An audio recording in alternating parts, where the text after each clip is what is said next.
So I just came from watching the new M. Night Shyamalan movie. I don't even know if I'm saying the director's name correctly. Is it M. Night Shyamalan or Shyamalan?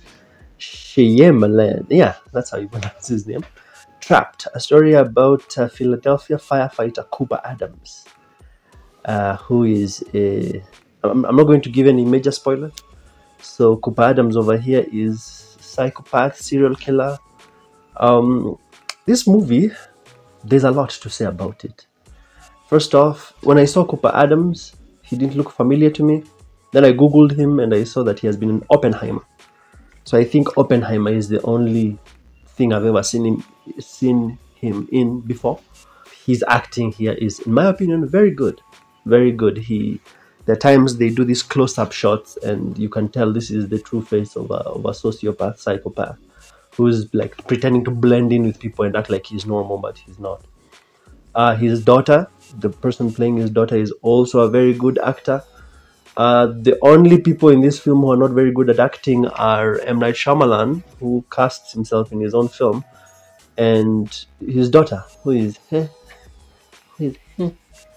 The movie runs for about an hour 40 minutes. I would say that the film is good for about an hour and then begins to derail. This is because it works well when in the opening of... I'm really trying to avoid spoilers. So in the opening, it's set in one specific location, and that's why the story worked very well. It was nice watching psychopath guy trying to outmaneuver people who are trying to capture him. But after they remove him from that setting and move out of there, the story kind of goes, it goes iffy. It's not bad, it just goes iffy. It tries to do all sorts of funny things. I don't want to go into detail. It goes into funny things where sometimes, like there's this one scene, let me use an example, I'll try and be vague about it, where M. Night Shyamalan, the daughter, is playing... M. Night Shyamalan's daughter is playing Lady Raven.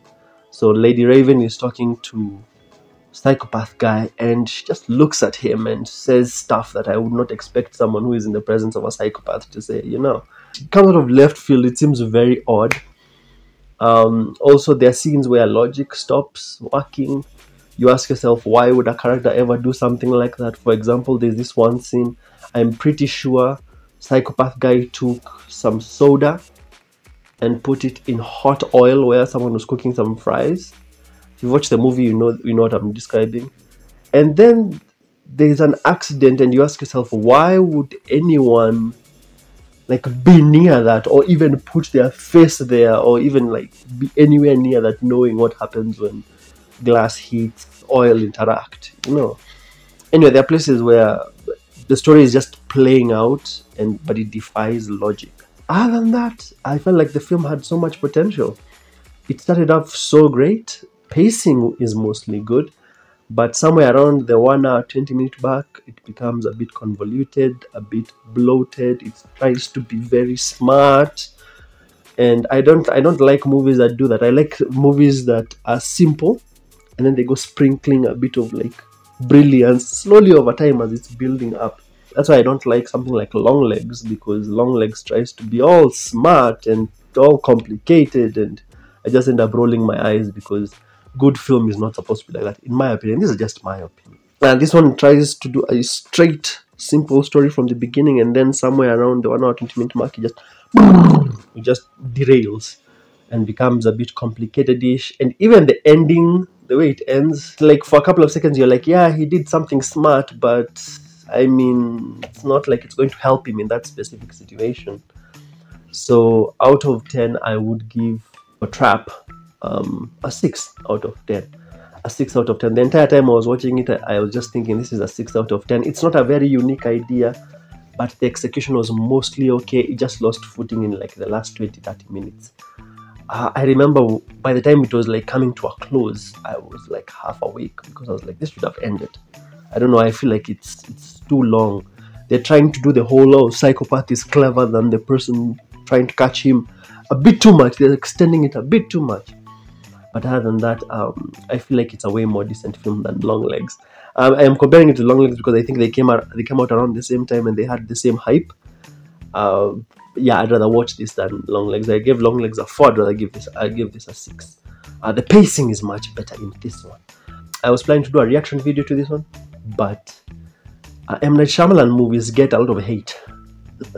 I know this because I watched The Watchers, which I think also involves the daughter, or is directed by the daughter. It's something related to M. Night Shyamalan, and that one I did a reaction to that. Like, it didn't get any views, so I also said this one I won't bother even doing a reaction. I'll just watch it off screen, and it just released on digital August 30th. So in case you're thinking of watching it, well, I think it's worth the watch. I just don't think it will blow you away. Also, M. Night Shyamalan is known for having like a twist at the end of the film. This one, I didn't see anything surprising. I didn't see anything surprising like the way The Sixth Sense had. Yeah. Those are just my thoughts. Tell me what you thought about this film. I give it a 6 out of 10. Great acting, in my opinion. Much better acting than Long Legs. Everything here is much better than anything in Long Legs, in my opinion. Even though I find both stories having a bit of convolutedness, I prefer watching it. I would rather rewatch Trap again than watch Long Legs by far.